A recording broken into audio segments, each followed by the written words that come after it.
$8,000 to $10,000 worth of gear. That's what. If your BPM is at 128, that's really dance music. And then somebody throws in, yo, can you play this song? The BPM for that is super slow. Throws off. That was my foot in the door. When I was starting to pursue it as a. On the con side is dealing with the drunk people. You try your best to be as professional as you can. Them bumping into the table.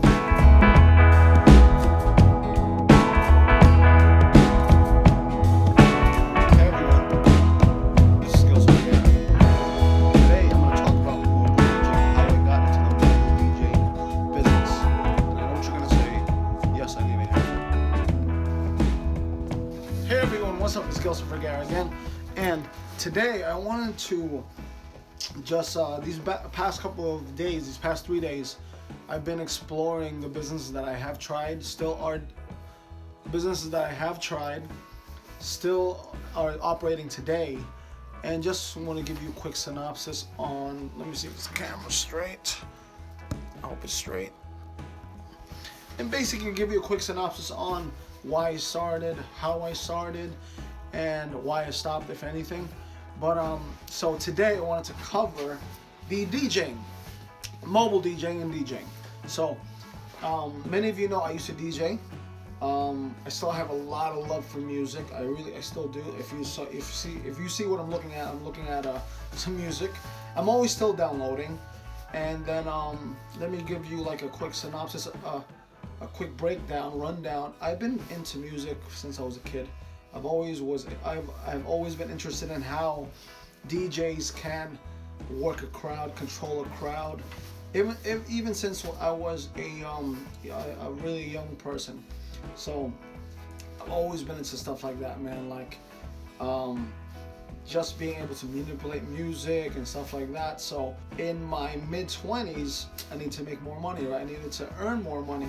So my wife and I I convinced her to let me get my first DJ set. It was a Vistax V100, I believe what it was. Very small little mixer. And that was my foot in the door, when I was starting to pursue it as somewhat of a profession, more of a hobby. So after that, I got a few gigs and stuff like that. And then my wife said, oh, you're decent at this stuff. Why don't you, she believed in me a little bit. So I then got a second controller. It was I'm gonna show a picture of it. It was a small one. It was a jogless wheel one. And same thing. I made some bread off of that. I made some money off of that. Getting gigs here in America. And then eventually I moved on to getting a bigger controller, which is my DJing SR, I believe. And then that's the one that I really had for like a couple of years. And then that's the one I took with me to the Philippines. So when I was in America, I was booking mobile gigs, which is basically birthdays, celebrations, weddings, and stuff like that. It got pretty lucrative for me because every single time I would go out, it'd be like $600 and up. So to do the job, to do the gig.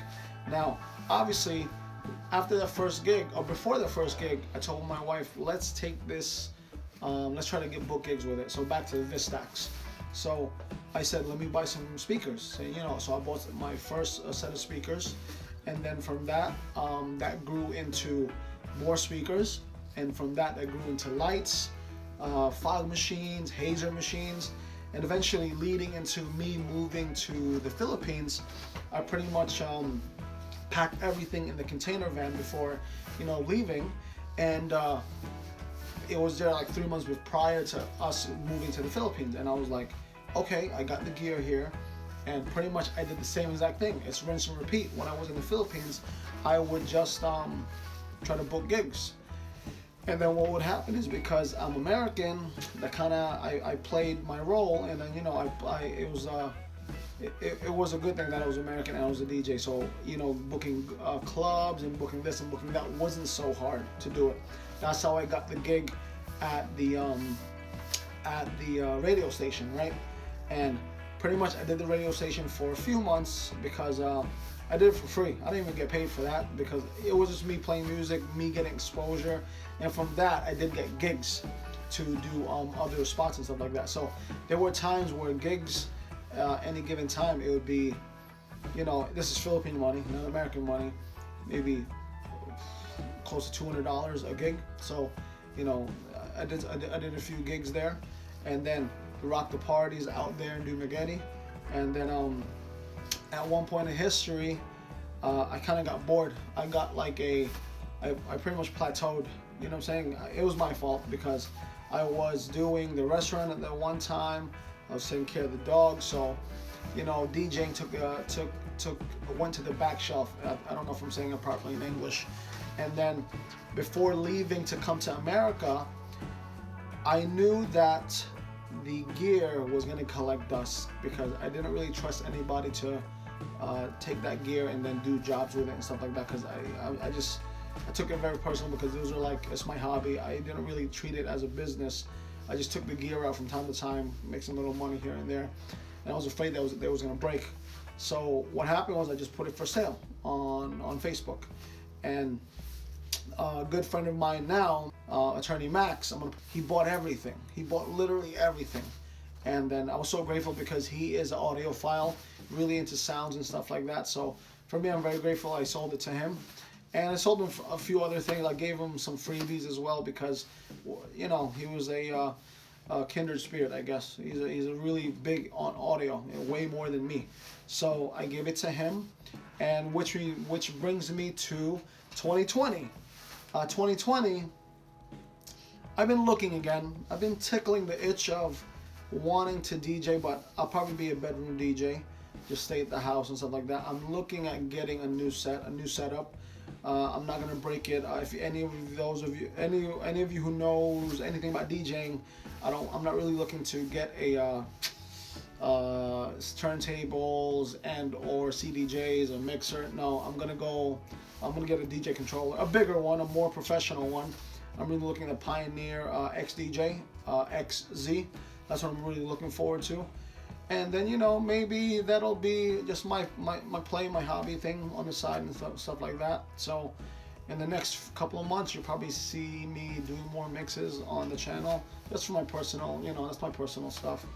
I after a while, I think I DJed for a few years.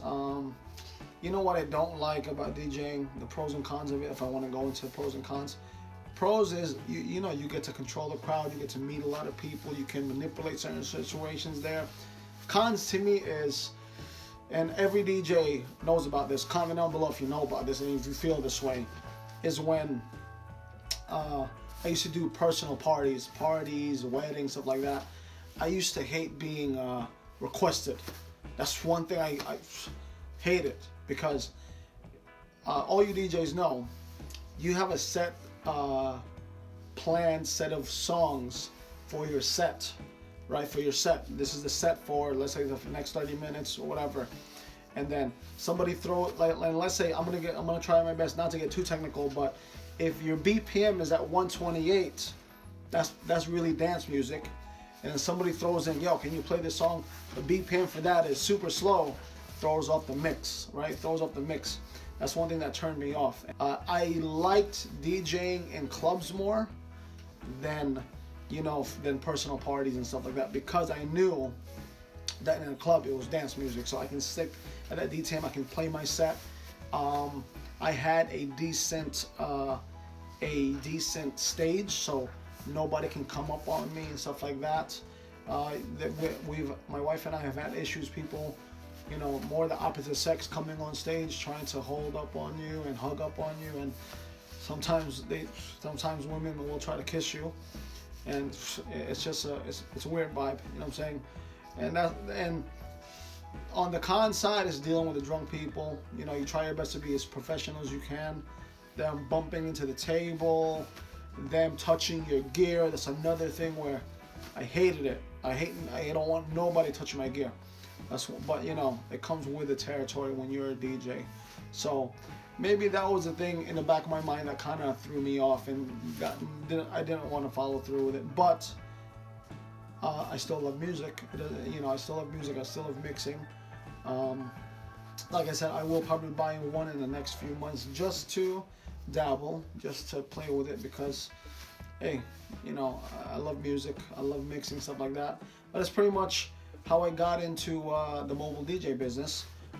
Cost wise, I believe when I first began, I probably put in the controller was like $200, and then at the end of everything, speakers, lights, and everything, I probably acquired close to $8,000 to $10,000 worth of gear. That's with the speakers, multiple speakers, stands, lights, power lights. This is all the sound, the effects, lights type stuff, DMX controllers, a lot of stuff. And then I only bought what I thought was the best for my money, which is it got pricey.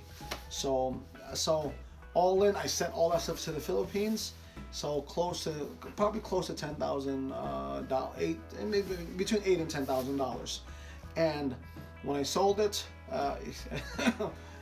with anything, you don't get your money back, especially with electronics. But it was in good condition. That's one. Two, I got probably a third of it back on the sale, and I made my money back already from the jobs that I had, from the gigs that I had. And initially, I only spent really the $200 for the Vistax mixer, because all the money that I got, I never really paid myself.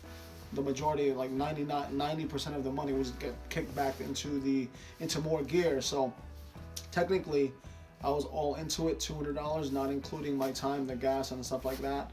But it is definitely something to ponder if you guys are into music. It is a very interesting world, getting into it, and the club environment is very, very different from the personal party environment. And those of you who have experience in that are the only ones that can really attest to that. If you liked the video and it gave you some value, give me a thumbs up. If not, give me a thumbs down. What can I do? I'm just trying to share my stories with you. And take care, God bless, and be safe. Bye.